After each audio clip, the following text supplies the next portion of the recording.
All right, everyone, thanks for joining us for this segment for tonight's edition of Wave Extra. Happy to be joined by Councilman Ben Reno-Weber for Metro Government. Councilman, first time visit, hopefully not the last, so thank you for coming here by the Wave Now studio. Thanks for having me. So we've been chatting a little bit, and just obviously there's so many points of business on your plate because you're talking to people week in, week out, wanted to check and stop by the office. But you and I were discussing a little bit just about where you're seeing the housing market play. Yeah. And it's a discussion, I know, depending on your particular perspective for someone who comes and talks to you or comes to talk and take the lectern at council just about affordability, Yep. availability, Yep. what the supply looks like, and perhaps there's stories, obviously, that the audience with Wave Extra understands with my reporting team.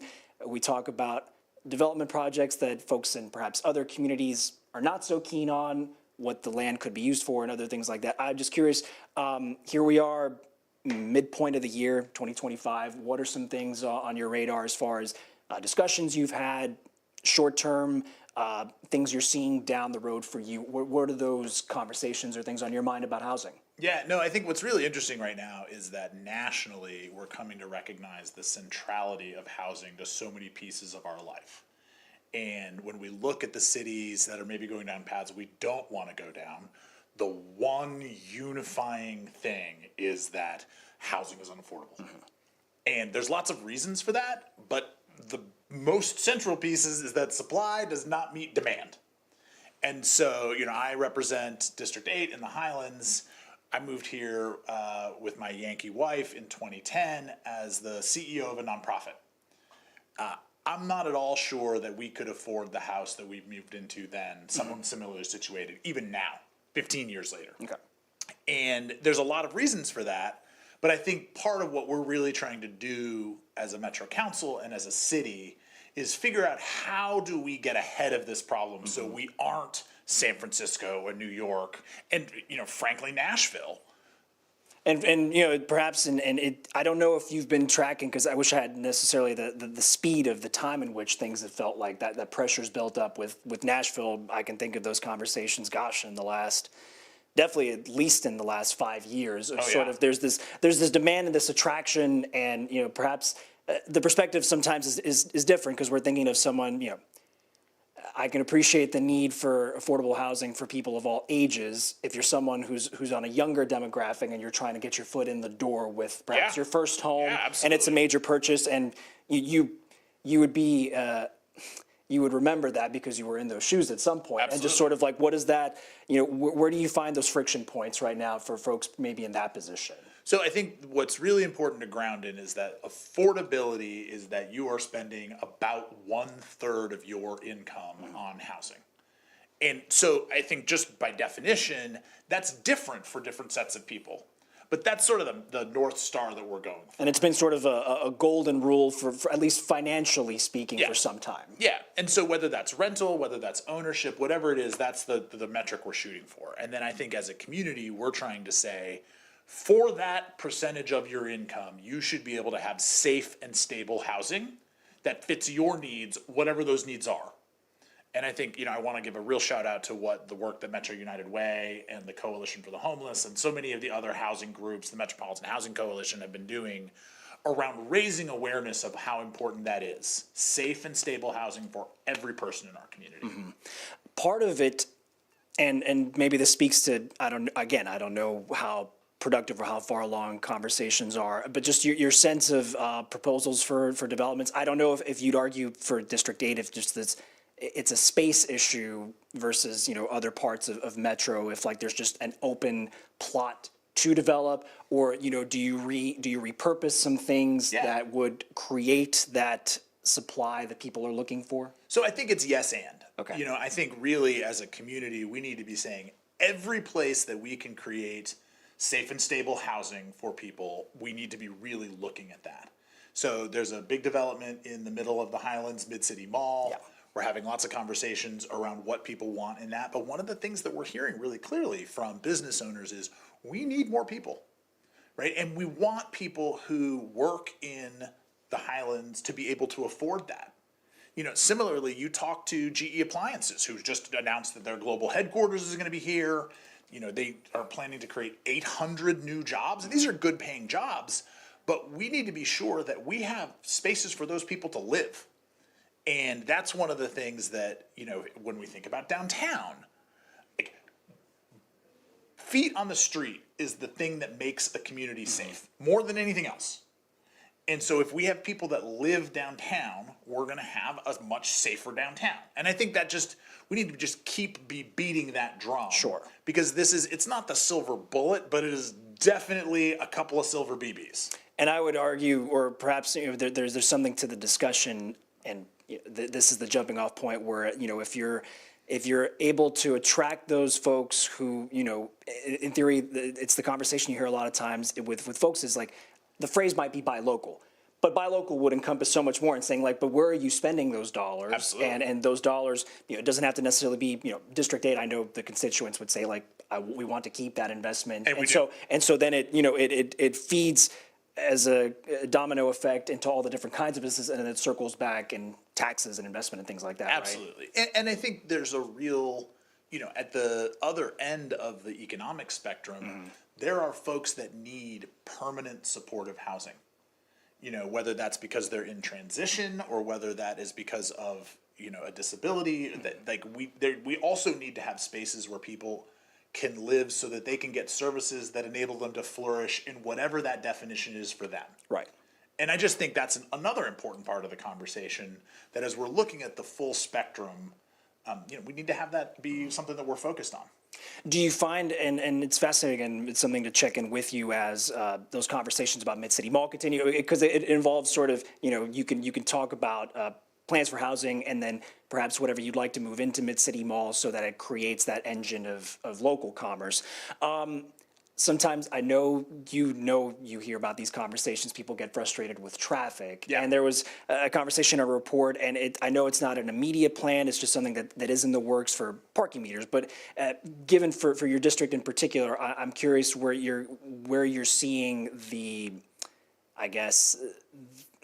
perspective, that's the majority perspective on the possibility of traffic upgrades in this case, or you're just adding another layer, and parking meters create another source of income or revenue, but is it sort of one of those delicate balances of things in that part of town? Well, I think you're highlighting something that is really important, which is that there's not going to be a cookie cutter, one size fits all solution for a county or a community as large as us. And when you hear a lot of my colleagues from outside the urban service district talking about this, they're like, listen, we've built a ton of housing, and they have. Now we need the infrastructure to catch up because the traffic concerns have gotten really huge. Sure.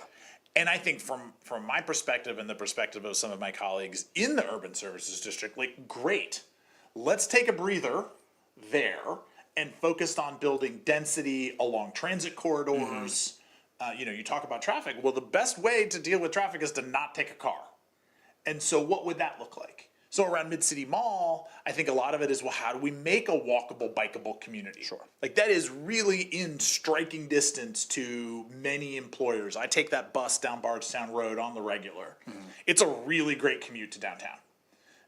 So I think, frankly, like in that area, there's so many beautiful parks. How do we make that accessible for people so that they don't need a car or they don't need to use it every day? Like, that's what works here. And then when you think a little farther out, like, okay, I get it. We've now built a lot of multifamily units, and it's probably time to let the road infrastructure catch up, and then we can think about it again in a couple years. For sure. And do you think that speaks to, I say the interconnectedness, because nothing is necessarily always perfectly siloed from itself, but just in respect to your negotiations with your colleagues in the TARC budget. Yeah. If you're speaking, it all benefits and or is affected by each other, and like if you build that kind of density, then the transit corridor and the transportation options would then it builds on itself. Absolutely. If you look at where I'm really focused from an economic development perspective, and I'm on the LEDA board, the Economic Development Authority board.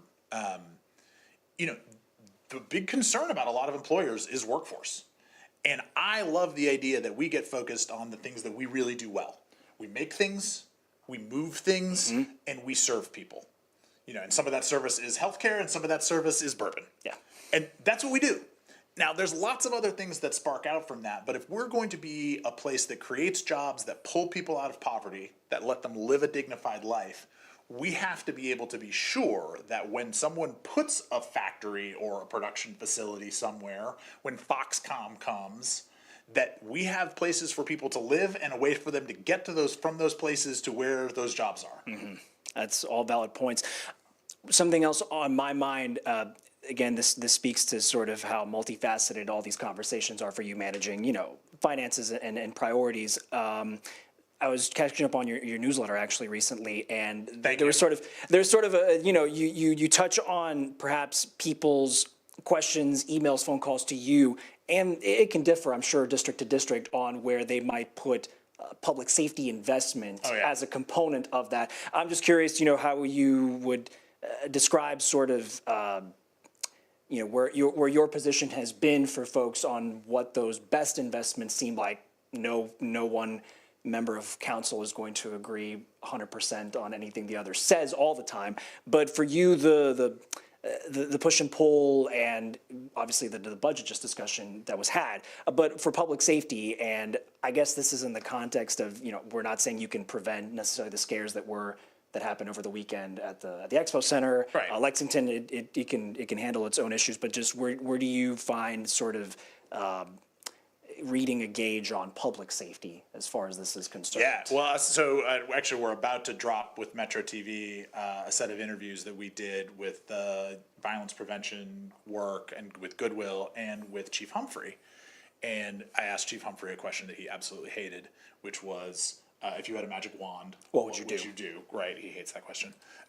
And he said, basically without hesitation, economic development. Because the folks that his officers interact with on the daily who are the most resource intensive and problematic are people who've lost hope. And so for him to improve the quality of his officers' lives, hope is the number one thing. And I don't mean hope in an ephemeral, like, oh, we should have hope. I mean like a tangible way. A tangible way. And so when you ask about what kind of investments we should be making in public safety, absolutely, we need to make investments around enforcement, but really we need to be making investments around prevention upstream.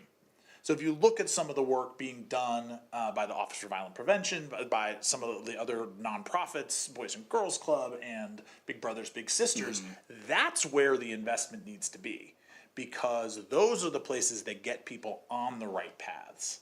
And then we move downstream. And then I think the other piece is recognizing how much of the public safety work resources are being absorbed by folks who are really just in crisis. So, it's just this moment. And if we can help them with mental health professionals, with social workers get through this crisis, then they'll be okay. So we need to be continuing to invest. One of the things we'll be looking at this budget cycle is a 24-hour respite space. Okay. What we have been very successful on to this point is the deflection program. So you call 911 and ask for deflection. If the space is safe, they will send I think they have 19 trucks going right now with people who are trained for that work. And then that reduces the calls on LMPD, which gives them additional time to do investigations of homicides and gunshots and car theft rings. And you'd argue the higher degree, higher stakes, dangerous sort of crimes. Yeah, that's where we want LMPD focused. We want them resourced to be able to focus to that. So one of those is, do we have enough resources? But the other piece is maybe they don't need more resources if we're able to reduce all the workload that they don't really want to be doing anyway. So that's the piece where I'll get mostly focused, that sort of deflection, and then helping people who are getting out of the jail to enter and get a job and become stable so they don't go back into the jail. Excellent. Before we wrap up this part of the segment conversation with you, I know it's summer, not that it's an off time for you, but just sort of it's looking ahead to some business or just some projects, programs, initiatives that are on your mind. Maybe as it's funny to think school will be coming back in around a month soon. It's just like strange to think about, not for the adult world, but it's fine. Just what are you? What's been on your mind as far as things to collaborate with and things you'd like to bring up to council as we move through the rest of the year? Well, so over the summer when we're off, off, right? We're not off. we've been spending a lot of time focused on the Bardstown Road corridor. You know, working with business leaders, community leaders, neighborhoods, and incredible shout out to the level of activism, but so that, you know, this unique space in our city where we've got residents cheek and jowl with businesses and retail is a space that people feel welcome, they feel safe, they feel like this is where I want to go to have fun, and they behave responsibly, which is what makes the whole thing work. Sure. So we've been spending a lot of time and energy on that, I think with a lot of success, knock on wood. There's been that. And then I think looking into the fall, one of the things that I'm really interested in is how do we make government work better? So you look at some of the work that's happening around how long does it take to get a permit approved? I mean, that's really, And some would argue whatever red tape might be there for the sake of just, and I don't know if you think that it's in a context for someone who it is their first time applying for a permit, or even renewals, I guess, like. And we're in a really interesting space right now. I was just talking to this brilliant woman, Catherine Gatzenbide, who's in town, who's working for the Institute for Responsive Government, about all of the knock-on things that we can do that aren't hard. Like, the technology has changed. So when you apply, like Denver has a program, when you apply for a permit in Denver, they use AI to suggest, here's the things that in previous permits we have seen that you've got in here that will get them rejected. So almost predictive in the sense of like what, for someone like you, what's something that we believe based on past history is going to at least make the process go as smooth as possible. Right. And that's better for citizens to know ahead of time. It's better for government. It makes us more efficient. And that's the kind of thing that she's been highlighting and that a number of other people have been highlighting. That I think is stuff that I want to be focused on this fall. Excellent. As far as one last thing for folks who, of course, those who know how to get a hold of you know how to do so, but what are those avenues for being able to get in touch with you in your office? Our website, pathway. Metro Council District 8, you will likely first get my phenomenal legislative assistant, Betsy Foster, who manages most of the stuff. I'm really available by email, ben.reno-weber at LouisvilleKY.gov. Memorized. Exactly. It's not that hard. It's my first and last name, LouisvilleKY.gov. But that's the easiest way to get in touch with us. Okay. We respond to about 100 constituent emails a day. We have a 48-hour return policy, and we're real good at it. So please let us know what's on your mind. Excellent. Hope to have you back if there's anything else, business or policy issue, just to keep the discussion going. Absolutely. Love to have you Thanks. back. All right, appreciate Councilman Ben Reno-Weber's time here on Wave Extra. We're going to take a quick commercial break and be right back with you tonight. Thank you.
Good afternoon, everyone, or good evening, I should say. It's just the sun is still out there from our SkyTrack camera from Jeffersonville looking out at the skyline. So yeah, that was me just imagining the time was not what it was. It is 8:24. So good evening here on Wave Extra and providing you a pretty I'd say beautiful view with the clouds overhead. Of course, the Wave storm tracking team will break things down if you stick around later with us tonight on Wave News at 11, let you know how things are wrapping up on this Monday night and looking ahead to Tuesday and, of course, the rest of the week. And we'll get that for you through the many avenues you can connect with us on the Wave team. So jumping ahead to the rest of what we wanted to share with you on tonight's edition of Wave Extra, it was actually sort of kind of an idea, just to sort of a concept or brainstorm that came from what we were able to share with you wrapping up last week. And on Friday was when we were able to share some of those clips recorded inside of the courtroom in Bowling Green that showed both of the trials involving Crystal Rogers' disappearance, and some of that was, of course, the long testimony provided by some key witnesses.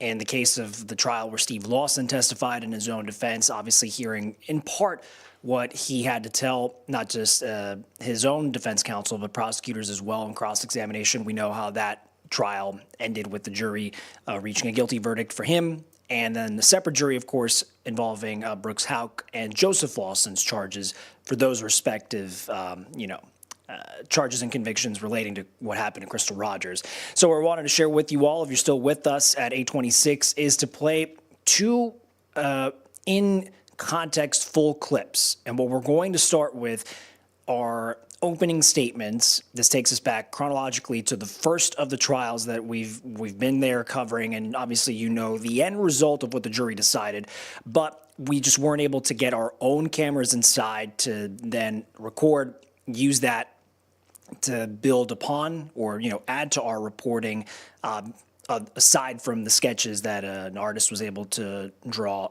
in the moment, and having our reporting and producing team and they're taking notes and then relaying that information back to you through the live blog and through, of course, all the updates we're able to get on Wave 3 on Wave News. So what we're going to do first, and what I'm going to play for you first, is Shane Young's opening statement in Steve Lawson's trial. We're going to watch that in full. So you all have that, and just sharing this is now, for the public to feel like they can step inside of the courtroom for those moments. And then after that, and we take a break, we're going to play how Stephen Lawson's defense counsel tried to open their statement and laying the groundwork for what they were trying to make the case for and the jury to believe there. So we're going to play that for you right now.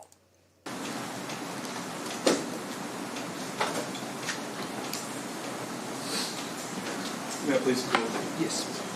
Ladies and jury, it's time to get down to business. This is what we're here for. And what we're here for is the disappearance of Crystal Rogers. Crystal Rogers was last seen on July 3rd of 2015.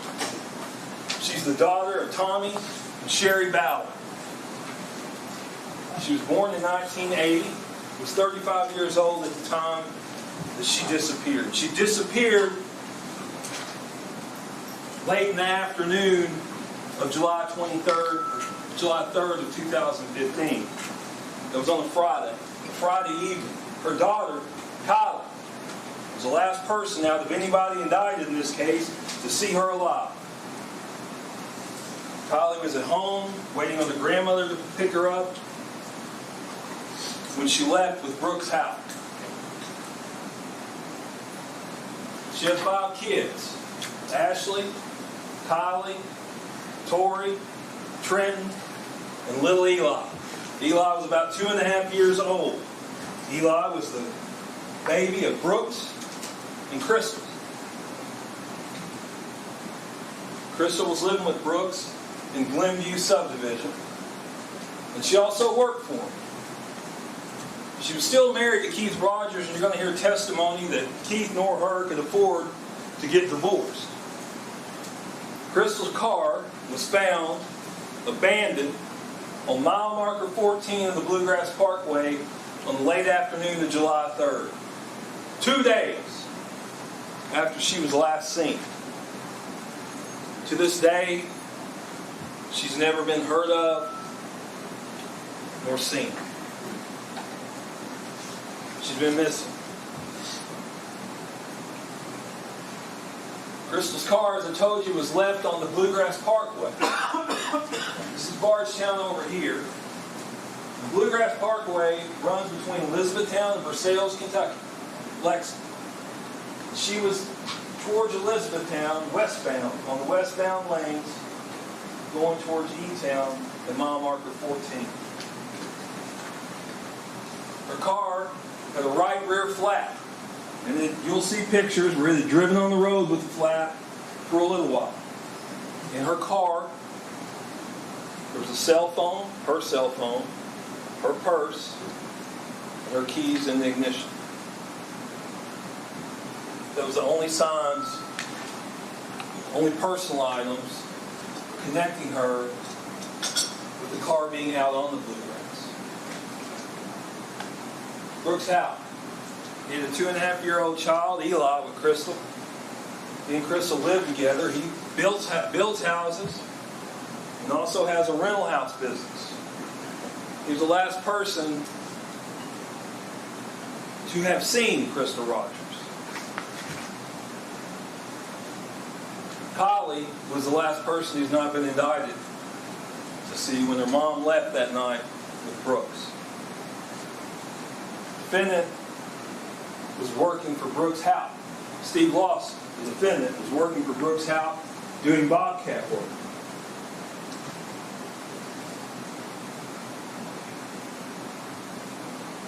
He worked for Brooks Howe. He was married to Tammy Lawson.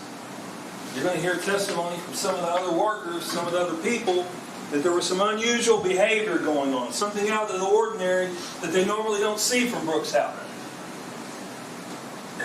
He was riding around the truck with a worker.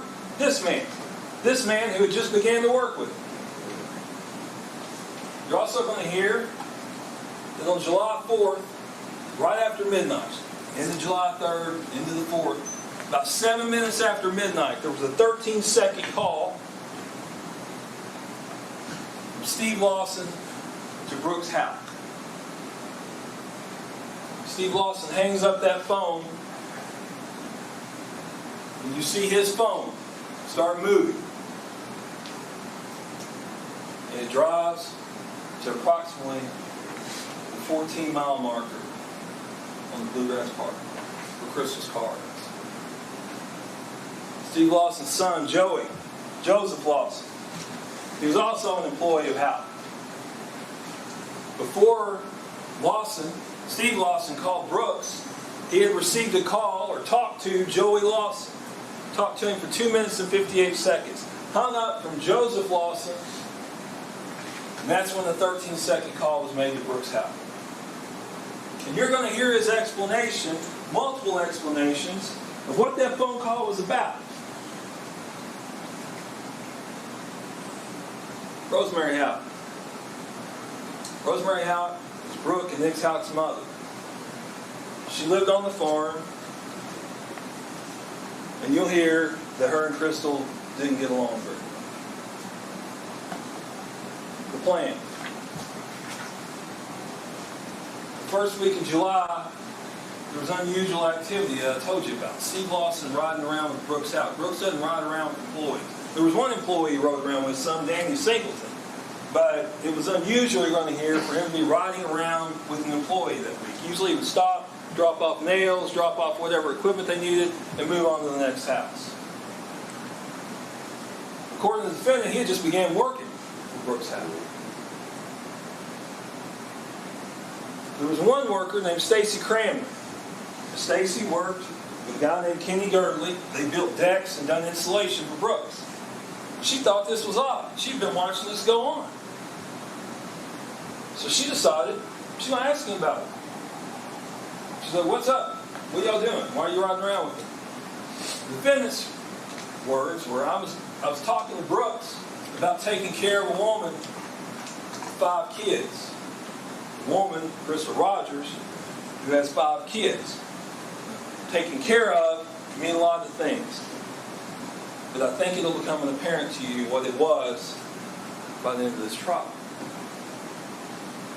The defendant is asked by Brooks Howe, I want to get rid of Crystal. You'll hear the defendant tell you that means gone, dead. The defendant say, I can't do that. I won't do that. But I will help you by moving the car, staging the crime scene. See, they want it to look like Crystal left. Just got up and left. So they had to move the car. That's the man right there that moved the car. That's the man right there that aided and conspired with Brooks Howell.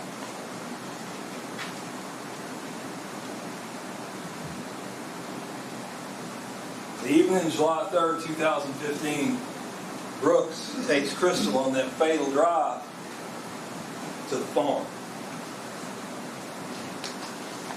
According to the defendant, he and his son went after they left the house, after Kylie left the house. They go to Brooks's house. They go to Brooks Howell's house and take the car.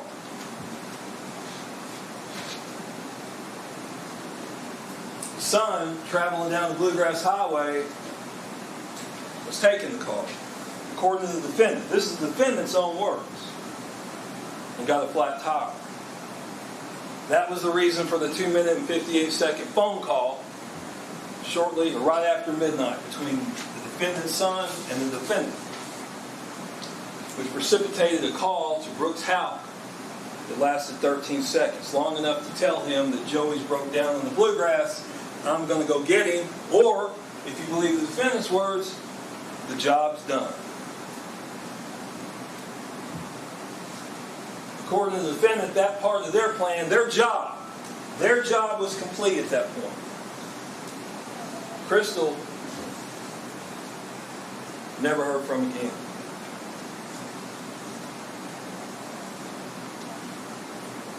After 9 p.m., Crystal does not respond to any text, any calls from anybody. Her kids are texting her, her mother's texting her. There is absolutely zero response. Over the weekend, her mother and children continue to attempt to get a hold of her, and those calls went straight to voicemail and unanswered. Her phone was off. Her mother reported her missing on July 3rd. After speaking with the defendant, Brooks Howell, at a gas station. In the afternoon of July 5th, she's like, have you seen Crystal? No. Well, we've been trying to get a hold of her. No way to get a hold of her. She goes, I'm going to go report her missing. He told her, yeah, why don't you go do that? I think that's a good idea. The Nelson County Sheriff's Office began an investigation that afternoon. Sherry went to the sheriff's office. You're going to hear that Sherry went to the sheriff's office. She was frantic. So frantic, they called in the detective. Something they usually don't do on missing persons. But they called in the detective. And shortly after they called that detective in, they find her car abandoned on the Bluegrass Parkway. Hal's story was that she was gone when he woke up Saturday morning. Left the baby with him. Hal attempted to call her a few times over the weekend, but it went straight to voicemail. Meanwhile, he attended a cookout on the 4th of July. Detectives, they requested the call detail records. Call detail records are your cell phone records to see who he talked to. Lo and behold, they noticed that 13-second call shortly after midnight from 502-492-1390, the defendant's phone number. Brooks Howell was brought in on an interview on July 8th. Question about that early morning call from Lawson. Howell says he doesn't recognize the number, so let's just call him. You're going to hear the call. They dial the number. He goes, oh, it's Steve Lawson. Steve Lawson's an employee of mine. Worker. The defendant answers the phone and advises that he had called about renting an apartment. Renting an apartment for his daughter, Lauren, during that 13-second call. And you're going to hear from Lauren. And you're going to hear she was looking for an apartment. Police attempt to make contact with the defendant. He advises that he's not coming in and he's not turning over his phone. Police get a search warrant for the defendant's phone. They seize it from him on August 14th. The defendant, he comes in for an interview on August 18th, 2015, where he advises the detective that he doesn't remember the call that happened, which the detective finds a little odd because on July 8th, he obviously remembered the call because he had told Brooks about what the call was about. But when he's brought in an interview by the police, he doesn't remember the call. The defendant advised he never left his house on July 3rd. He was home the whole night, drinking, didn't leave the house. Over the next 10 years, the defendant is interviewed multiple times and gave various stories about if he was on the Bluegrass Parkway and why he was on the Bluegrass Parkway at a particular location and time. In the end, if we believe we've proved the case beyond a reasonable doubt, we'll come back and ask you to hold that man right there responsible for agreeing to help Brooks out with his plan to murder Crystal Rogers. Thank you. And so that was Shane Young's opening statement in Stephen Lawson's trial. And remember, that was the first one in chronological order that the Commonwealth had brought when it comes to the three men who ultimately were found guilty of their respective charges, now convictions in Crystal Rogers' disappearance and presumed murder. So that's what we just played for you right there. Now that we have that courtroom video from inside what was captured, recorded in Bowling Green. And coming up after the break here on Wave Extra, we're going to play for you is the counter. It was Stephen Lawson's defense making its opening statement to the jury. Not that, it's sort of more just a retrospective so you all can see what was said, take a look inside of the courtroom, and that way it adds more to, everything we were able to follow, which we had our reporting team, of course, in the courtroom taking notes, following all the different statements, comments, testimony, but this is just to bring you inside of the courtroom, of course. So we're going to take a quick commercial break, be right back here on Wave Extra in just a bit.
Welcome back, everyone. Here's another perspective, 8:45. Just waiting for the box down below to officially switch over. There's a little bug, but it's at 85 degrees outside. Another view from our SkyTrack camera on the other side of the river, Jeffersonville, taking a look at that gorgeous skyline. Way more clouds hanging above as we round out this Monday evening in the Wave Now studio. There we go. I'm Josiah Society. Appreciate you sticking around with us for this last part of tonight's edition of Wave Extra. And what you're going to see at first, if you've been with us at least before commercial break, was providing you the opening statements in Steve Lawson's trial, again, in regards to Crystal Rogers' disappearance. What you're going to notice as I play this clip, there's different angles of the courtroom cameras inside there, the Warren County Justice Center in Bowling Green. It is going to start, for the most part, on Judge Charles Sims, who was the judge that presided over both of these trials. So what you're going to notice is that this camera, which we had no control over, it was an internal camera system, that it's going to stay on him largely at the beginning. But then you're going to notice then Steve Lawson's defense attorneys, their faces as they're talking to the jury. And by the way, you'll see, of course, in most cases, as is procedure, generally, even internal court cameras, our cameras are not trained to ever get a glimpse of the jury's faces or, what would give away who they are on camera. So that's what you're going to notice at first as we're going to play this clip. The longer, I would say, clip for tonight's edition. So we're going to play that, and we'll round out today's edition of Wave Extra. But here again is Steve Lawson's defense counsel making its opening statements, a retrospective on everything that we know played out inside trial, but for you all to have this window into what was going on in the courtroom. Please the court, counsel for the Commonwealth, Mr. Lawson.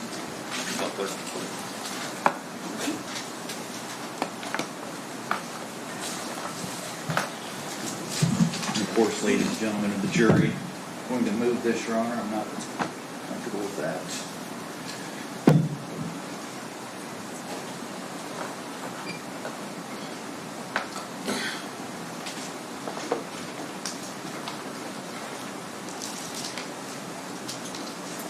As you folks have heard, opening statement is an opportunity for the parties to give basically what they believe the evidence is going to show. And you have heard from the Commonwealth, and the Commonwealth has put a plethora of information on that screen. And I saw jurors taking notes related to what was written on that screen. You can take notes about anything you want, of course. Just remember this. Opening statements are not evidence. They are merely a statement from a party claiming that they know what the evidence is going to show at the end of the day. And they're trying to give you a roadmap of what they believe that evidence is going to show. I'm going to tell you that there are many things that were stated on that screen that you will not see. There are many things that were on there that will not be presented to you as evidence. Here's what we have in this case, folks. It's quite simple, okay? In a way it's simple, in a way it's extremely convoluted, okay? What we have, and I think that you're going to see, that this case, at the end of it, there's going to be something that's established. And you might think, you know what, what's the defense attorney who's representing Mr. Lawson telling us this? I'm getting ready to tell you something, okay? I'm getting ready to tell you that at the end of this case, you are going to be able to, with good conscience, look at the jury instructions and determine that Steve Lawson is guilty of one thing. And that one thing that he's guilty of, he is guilty of tampering with physical evidence. If you remember, when you were here at the beginning, the judge talked to you about there being two charges. The first charge was tampering with physical evidence. The second charge, of course, was the conspiracy to commit murder. You will not hear evidence in this case that comes anywhere near the burden of proof. That rock that I talked about before, that rock will not move from that table to that table in relation to the conspiracy to commit murder. You're going to learn over the next few days how the Commonwealth has created a narrative. It's a narrative. We've heard creating a narrative, right? It's what you want people to believe. And in this narrative, they're creating something because there's a problem. There's a problem that they need to create a solution for. And what is that problem? That problem is, where is Crystal Rogers? What happened to that poor woman the night of July 3rd going into July 4th? That's what this case is about. It's the Commonwealth trying after 10 years of investigation. Think of that. 10 years of investigating this. They now believe that they have all the information that they need to present to you to solve the mystery of the disappearance of Crystal Rogers. That's not what you're going to hear over the next week. That's not what you're going to hear. What you're going to see is a series of individuals that are going to get on the witness stand and are going to attempt to be heroes. Quite frankly, I don't have another word for them. Okay? They want to go down in history as people that have solved what has been called in the Commonwealth of Kentucky like the greatest mystery in the Commonwealth of Kentucky. And I know you folks haven't listened to anything, and we've cleared that out. You all probably not watched the podcast or anything, but trust me, this has been characterized as the greatest mystery in Kentucky legal history. The Commonwealth has decided that now's the time to solve it. Now's the time to be the heroes.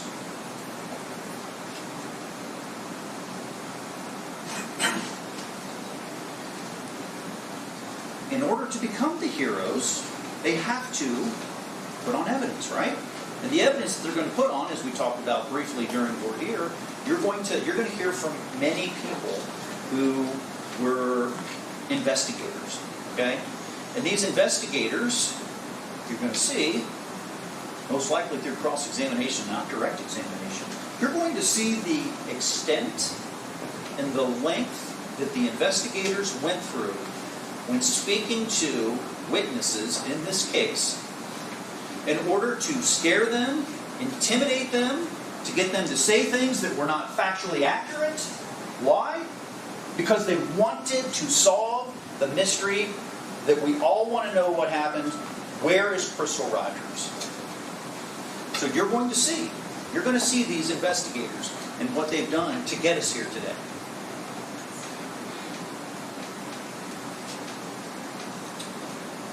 You're going to hear also, through these same investigators, about a grand jury process like no other in the entirety of the Commonwealth of Kentucky.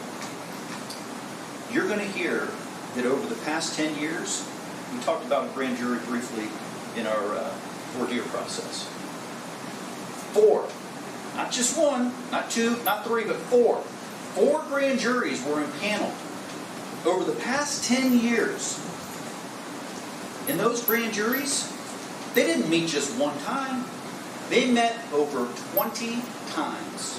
Count that, 20 times, where evidence was presented to them. And as you remember, if you remember from voir dire, who doesn't get to present evidence? The defense doesn't present evidence, right? It's all about the prosecution. So 20 different times they met. 20 times they met before, with that low burden that we talked about before deciding to charge this man right here with conspiracy to commit murder.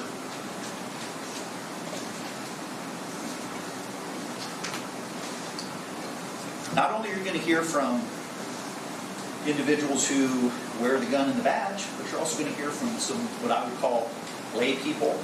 And these are people that basically are witnesses that they're not law enforcement. They weren't set to investigate the case. They may have heard something, they may have seen something. And as you hear these people, I want you to just keep in mind, we are talking, for the most part, we are talking about things that happened 8, 9, 10 years ago. When you watch these people on the witness stand and they testify to you and they act like it happened yesterday, just keep in mind what you're listening to, okay? And keep in mind the dates in which these folks are talking, all right? And what you're going to see is that while the Commonwealth wants to act like it happened yesterday, they're doing a switch on us here. Okay? They want you to believe that the witnesses that get up there and testify like it just happened. Like it just happened. Just keep that in mind when you're listening to this evidence. Okay? And not only are you going to see what they've done to certain witnesses, but you're also going to see that there were many, many, many leads that were never, ever followed up on. There were many pieces of evidence that weren't tested. There were many pieces of evidence that if they were tested, they were then turned over to people that weren't inside the law enforcement community. You're going to hear about a series of I believe at the end of it, you're going to say, how in the world did they present us this evidence and want us to believe this with the understanding that this investigation was so flawed?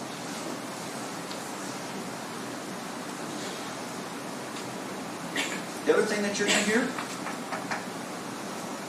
guess what's not over? Guess what's not over?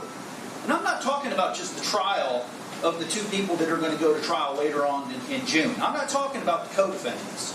I'm talking about the investigation in this case. And what you're going to hear from the Commonwealth's own witnesses is that this investigation is still ongoing.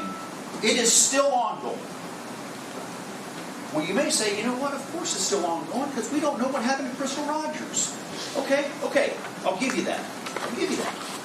However, if there is a still ongoing investigation, how does the Commonwealth go to a grand jury and impanel that grand jury to charge a man with a Class B felony? I would think, and I hope the jurors would as well, before you charge somebody with something like that, you better darn make sure that you've completed your investigation. You better make sure that you've completed the investigation. And you know what? Here's the thing. I am not a person that is not sympathetic to Crystal Rogers and her family. Quite the opposite. I'm very sympathetic to them. Okay? Very sympathetic. The problem is that in this case, what you're going to see is that the Commonwealth has taken and basically, well, I would call him a scapegoat. He's not a scapegoat, okay? What he is, he's a person that has a portion, just a portion of involvement in this case. He's got that portion. And I just told you, and we're going to tell you again in closing, he's guilty of that. We own that. He's going to own it. We all own it. But he is not guilty of the larger conspiracy to commit murder of a person that, quite frankly, we don't even know where she's at. We do not know. We don't know the answers to it. And it's terrible. It's terrible. And I don't know what to say other than we do not prosecute people under these circumstances and try to attempt to put them in jail unless we have more answers than we have now. What I think this case is going to show, beyond what I've already said, there are more unanswered questions than there are answered questions. Okay? You're going to hear a lot of speculation and a lot of, we think maybe this happened, we think maybe that happened. Speculation has no place in a courtroom when we're talking about depriving a person of their liberty. We leave that at the door. We leave that for people who are doing crime scene television shows. We leave that for LA. Okay? We don't bring it in here. That's not where it belongs.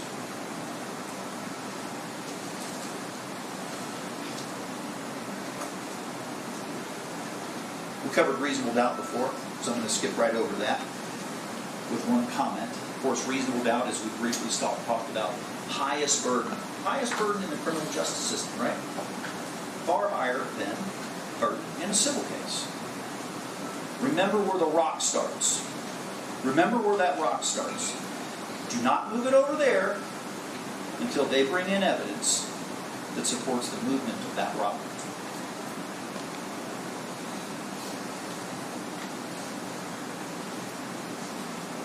What you're also going to hear, which Mr. Young alluded to in his opening, is that the guy sitting here in the blue shirt, he cooperated with law enforcement and almost everybody at that table. He had conversations with almost everyone there over 20 times. When you count what he did at the grand jury, and you count what he did when discussing things with all of these people. You may.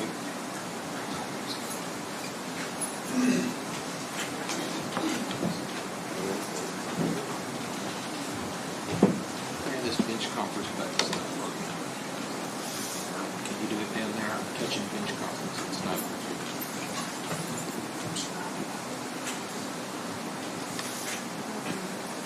Tell me how you close this button.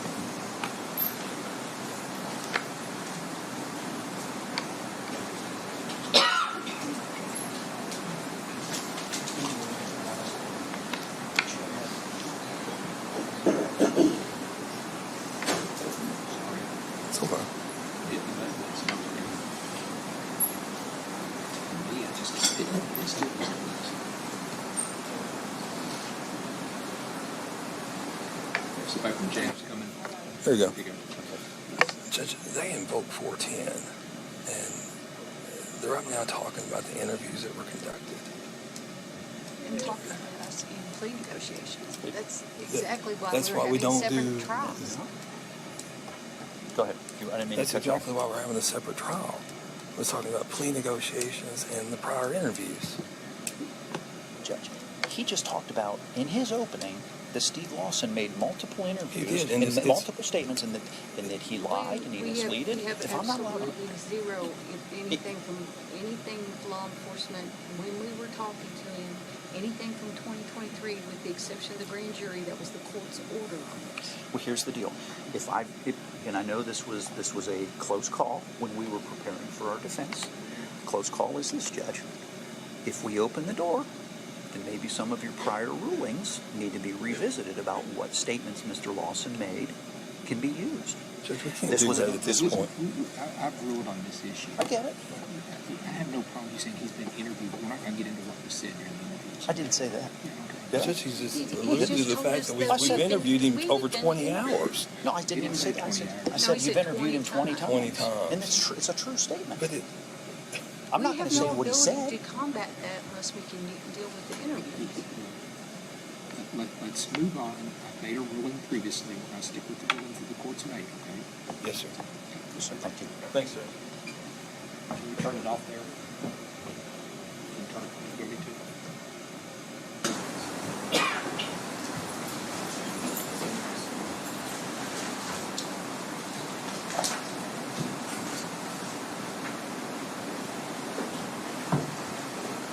What you're going to see is evidence that Mr. Lawson cooperated on numerous occasions with law enforcement, with the grand jurors, with, quite frankly, anybody that wanted to ask him a question.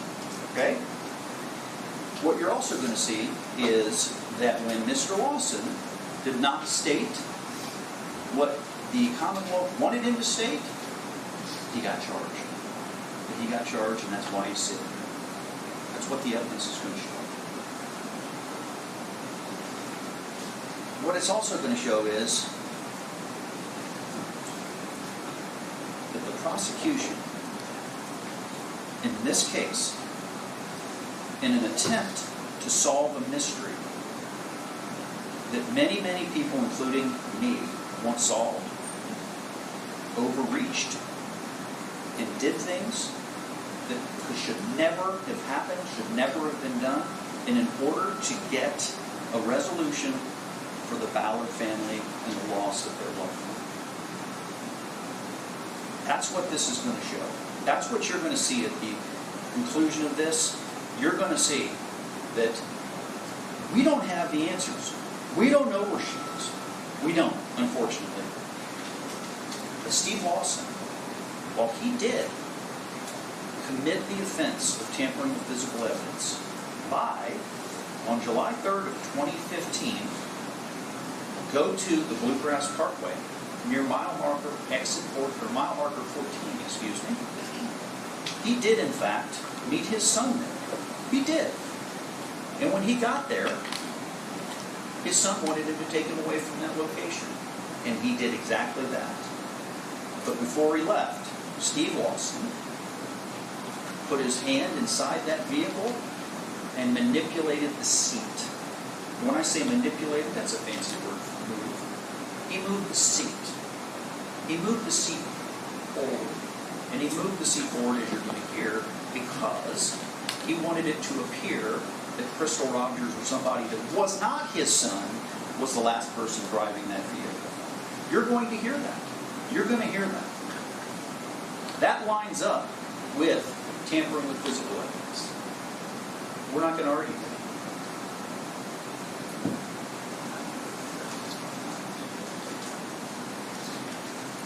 After you hear all the evidence and you go back and deliberate, and remember, what I just told you, not evidence. Not evidence.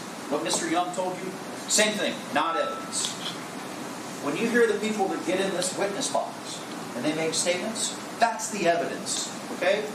When you hear that, myself as well as the entire team is firmly convinced that you will find Mr. Lawson guilty of exactly what he's guilty of. And that is tampering with physical evidence. And that is not conspiracy to commit murder. Or for that matter, any harm of Ms. Rogers. Thank you, Your Honor. And so there you just heard the last little part of the defense's opening statement in Steve Lawson's trial, that time has gone by fast enough where you think it happened so long ago, but honestly it did not, within the last 6 weeks or so, if I'm remembering correctly. So looking at your comments and questions, thanks for, engaging with us on all our different social media channels, Facebook, Twitch, X, YouTube. Just wanted to make sure Jennifer was someone who was writing to us, and let's see if I can play Jennifer's original comment here. So we'll play that at least on our streaming platform, not on the Wave Now, but we'll just have that where our different stream is playing out. And so what I sent to Jennifer was we do have quite the breadth of video, really, of both trials, which obviously extended. They didn't go, several weeks apiece, but they each went in the course of 4 or 5 days at least. So that may warrant a discussion, which where we talk about this stuff all the time among the team, whether this is something based on clips we're able to separate and edit for time and publish somewhere that might be a possibility. So answering, Jennifer's question, there may be an opportunity to make it sort of a library to revisit on our particular YouTube page. Could be something. Might have to discuss that with our management team to see where that possibility goes. But again, there's so much that if you happen to miss this tonight, we can let you know. We're going to play some more tomorrow, finish out the rest of the week, and subsequently whenever the last clip for both trials is played. So could be a conversation we're going to keep having. And so, we appreciate you sticking around to watch this. It's an opportunity to dive in, let these longer clips in context sit, aerate. You could process them, let them play out. If you have the time to join us, of course, on Wave Extra, which you could do that through the streaming, through the Wave Now app on your smart TV. Because unfortunately this is just too long to have to play whenever you see us pop on our newscasts, which we do have the one coming up at 11 o'clock tonight. So hopefully you could stick around and join us. Logan, of course, working on his investigation to start the week. The storm tracking team, of course, going to let you know how to prepare for the rest of the week tomorrow and the rest of the week. And I will be back here tomorrow with some more of this playback of both of the trials involving Crystal Rogers' disappearance. So hopefully you do join us then as we continue to share this vignette, this perspective inside of the courtroom. Appreciate your time, everybody. Hope the rest of Monday night goes well. Take care.